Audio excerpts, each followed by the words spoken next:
تھوڑا اس چیز کا افسوس ہوا کہ مجھے بتانا چاہیے تھا، تو پھر میں نے سوچا کہ ٹھیک ہے نہیں بتایا تو بھی کیا ہے، تو میں نے صرف ان سے اتنا کہا کہ اگر آپ مجھے بتاتے بھی تو میں آپ کو منع نہیں کرتا.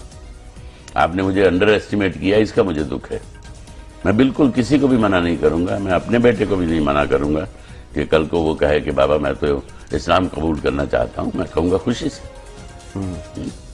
لیکن ہاں صحیح معنوں میں اس کا اسلام قبول کرنا. کل کو وہ کہے کہ میں ٹیررسٹ سے مل رہا ہوں اور میں اسلام قبول کر رہا ہوں تو وہ مجھے قبول نہیں ہوگا. مسلمانوں کا امیج کیا ہے انڈیا میں اور ویسٹ میں؟ جب ایک مسلم ایز این امیج دیکھتے ہو کہ مسلمانوں کا فرینکلی دیکھیے فرینکلی بتائیے گا. ہاں فرینکلی بتا رہا ہوں میں. مسلمانوں کا انفارچونیٹلی جو امیج ہے وہ یہ ہے کہ بہت کٹر ہیں اور وہ چاہتے ہیں کہ پوری دنیا جو ہے وہ اسلام قبول کرے اور کسی قسم کا دھرم نہیں ہونا چاہیے، صرف اسلام ہونا چاہیے. گن کی پوائنٹ. ہاں، اور اسلام ہی سب سے بڑا مذہب ہے. تو یہ امپریشن دیتے ہیں مسلم، حالانکہ یہ سچ نہیں ہے. میں اب فرض کرو میں لاہور میں گھوم رہا ہوں پچھلے 3-4 دن سے، اور میں مختلف لوگوں سے ملا ہوں، اور اسلام سے ہم نے ہندوستان کے کلچر میں بہت اس کا یوگدان ہے. اتنے انویڈرز آئے ہندوستان میں، ہندوستان کا اپنا کلچر بھی ہے، لیکن ہندوستان نے اسلام سے بہت کچھ سیکھا ہے. چاہے پوئٹری ہو، چاہے آرکیٹیکچر ہو، چاہے کھانا پینا ہو، بہت ساری چیزیں ایسی ہیں جو اسلام نے ہندوستان کے کلچر میں اضافہ کیا ہے. سچ کا ساتھ دینا ہے. بھلے اوم پوری جی نے دیش کی فوج کے لیے یا کسی ایک فوجی کے لیے کوئی غلط شبد بولے ہوں، پھر دوسرے دن اس کے لیے سوری بولی ہو، اس کے لیے پشیمانی ہوئی ہو ان کو، وہ پاسٹ کی بات ہے. لیکن جو چیز غلط ہے وہ غلط ہے، اور جو سچ ہے وہ سچ ہے. اس لیے سائبر سپاہی آپ کے سامنے وہ پورا 1 سے 1.5 منٹ کا کلپ لے کر آ رہا ہے، جس میں اوم پوری جی نے اپنی پوری بات کہی تھی اور اس کو غلط طریقے سے اس 13 سیکنڈ کے کلپ میں دکھایا گیا. چلیے دیکھتے ہیں یہ کلپ، جس میں اوم پوری جی نے کامران شاہد جی سے ایکچولی کیا کہا تھا اور کس سندربھ میں، کس کانٹیکسٹ میں کہا تھا. مسلمانوں کا امیج کیا ہے انڈیا میں اور ویسٹ میں؟ جب ایک مسلم ایز این امیج دیکھتے ہو کہ مسلمانوں کا فرینکلی دیکھیے فرینکلی بتائیے گا. ہاں فرینکلی بتا رہا ہوں میں. مسلمانوں کا انفارچونیٹلی جو امیج ہے وہ یہ ہے کہ بہت کٹر ہیں اور وہ چاہتے ہیں کہ پوری دنیا جو ہے وہ اسلام قبول کرے اور کسی قسم کا دھرم نہیں ہونا چاہیے، صرف اسلام ہونا چاہیے. گن کی پوائنٹ. ہاں، اور اسلام ہی سب سے بڑا مذہب ہے. تو یہ امپریشن دیتے ہیں مسلم، حالانکہ یہ سچ نہیں ہے. ساتھیوں، ہمیں اس بات پہ دھیان دینا چاہیے کہ ہمیں واٹس ایپ پر کیا میسج آیا، ہم اسے کیوں فارورڈ کر رہے ہیں، اسے فارورڈ کرنے کا کیا نتیجہ ہو سکتا ہے.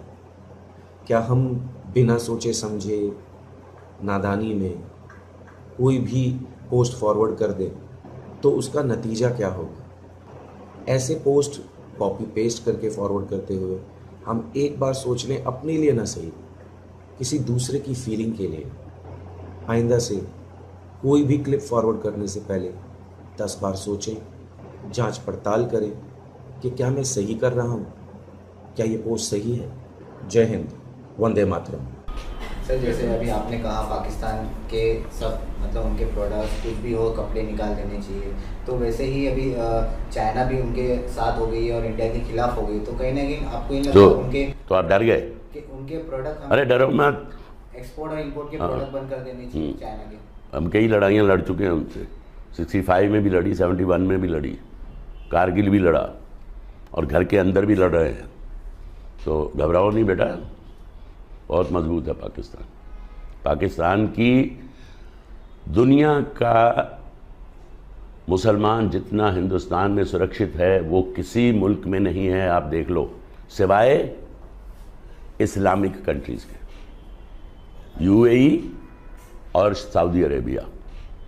ٹرکی اور سیریا میں کیا ہو رہا ہے؟ مسلمان مسلمان کو مار رہا ہے. گویہ تھا، وہ ایک تارا ہوتا تھا، وہ بجا بجا کے نا اپنی روٹی کماتا تھا. بوڑھا ہو گیا، آواز ختم ہو گئی، فاقہ آ گیا. تو گانا بجانا کوئی اچھا کام تو ہے نہیں. تو گیا جنت البقیع میں، تو کہنے لگا یا اللہ، جب آواز تھی تو لوگ سنتے تھے، روٹی بھی چلتی تھی.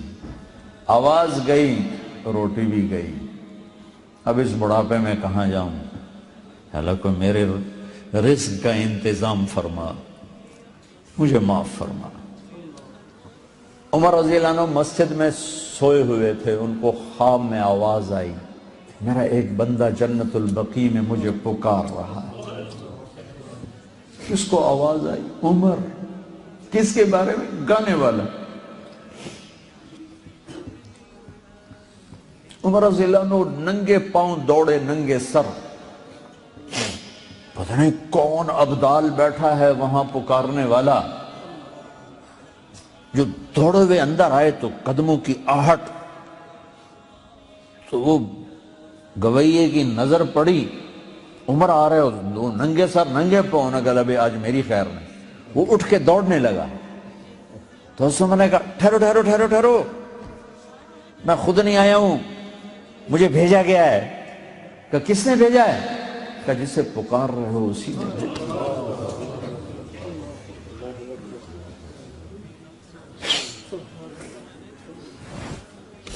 وہ بوڑھا بیٹھ گیا، کہنے لگا واہ میرے رب، ساری زندگی تیری نافرمانی کی، آج تجھے پکارا تو اپنے پیٹ کی خاطر پکارا، اور تو نے اتنا بڑا میرا اعزاز، اتنی بڑی مجھے عزت دی.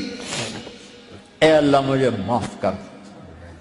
اس کی چیخ نکلی اور مر گئی. عمر رضی اللہ تعالیٰ عنہ نے خود اس کا جنازہ پڑھایا. میرے بھائیو،